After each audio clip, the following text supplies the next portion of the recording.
Hey folks, Eric, whatever guy, because it really is whatever for me. Do you folks want to know about these lawyers in the AMCC lawsuit given a week to reach an agreement on discovery limitations?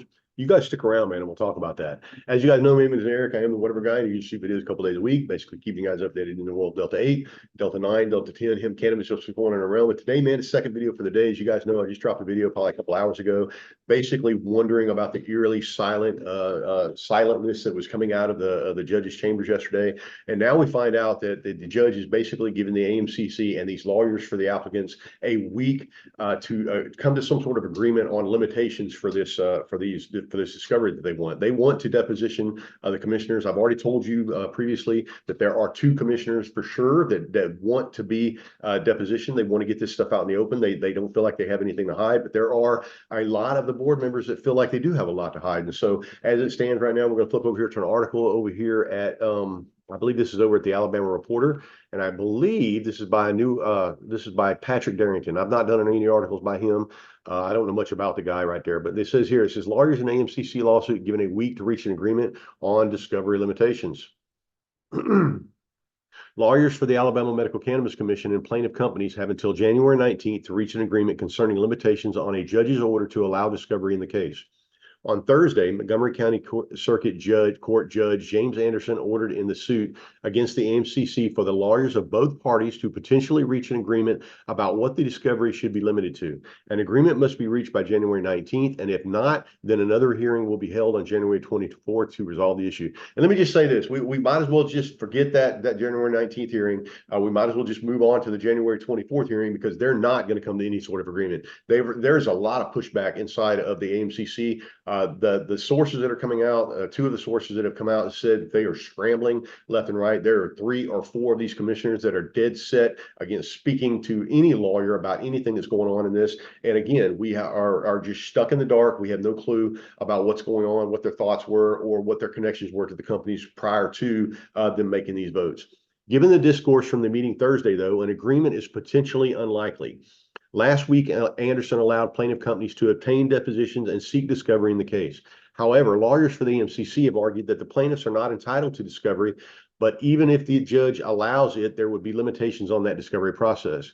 The AMCC's lawyers said they received written discovery from the plaintiffs on Tuesday, which they stated was broad and objectionable. According to the attorneys for the plaintiff companies, the AMCC wants to limit the discovery to issues pertaining to the Opens Meetings Act. Mark Wilkerson, counsel for the AMCC, argued that the broad discovery process could interfere with the mental processes of individual commissioners if they are asked to explain their decisions for their votes regarding ranking and licensing of companies. Yeah, because they were too concerned about hunting in the woods. Like these guys were hunting in the woods, and at some point they just came up with an idea of who they were going to vote for. We just think it's inappropriate to be able to ask those individuals as to what you were thinking when you made this vote.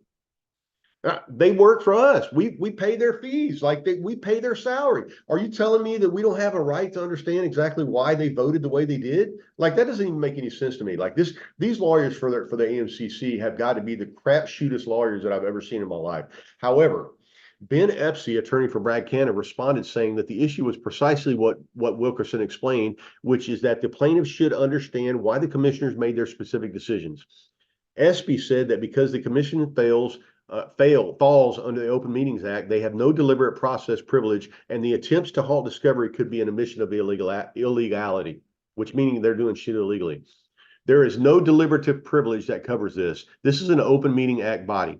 Their deliberations should take place in public. To the extent they're attempting to protect deliberations, they're almost admitting that there must have been deliberations in private, which would be illegal. So that I think it's an enormous waste of time to force us into an investigative process that the commissioners themselves have made quite clear in their last vote they do not pay very much attention to.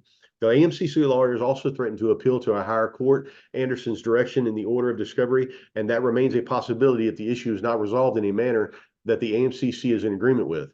A preliminary injunction hearing has been set for February 28th to allow time for either the discovery process or to allow the AMCC lawyers to file their petition. Guys, we're a long ways off. Like this is basically telling us from the get-go that we have a shitload of stuff to hide. We are not fixing to tell you, and it doesn't matter what you say. because many times the judge has told them, has let them know that we are overseeing this process to make things out more in the public, and they have just went completely against Judge Anderson. Like, they just don't even listen to anything Judge Anderson says. They have completely went against it all the way around, and then now they want to file their appeal up to a higher court. This is going to go for a long time. Like I said, those people out there that are calling around looking for equipment and looking for, get their facility set up, something that you should have had done long before you ever made this application. You guys are in a crappy position right now, because like I said, I'm not sure that I would want to be buying any equipment or setting anything up until I understand exactly what's going to happen, because I've already told you, and I've already been on mark 100% of the time, these licenses will be voided again. All of them will be voided again. I promise you that. I give you my word on that. All right, folks, whatever, guys, signing off, and I'll talk to you guys later, man. Love you. See you.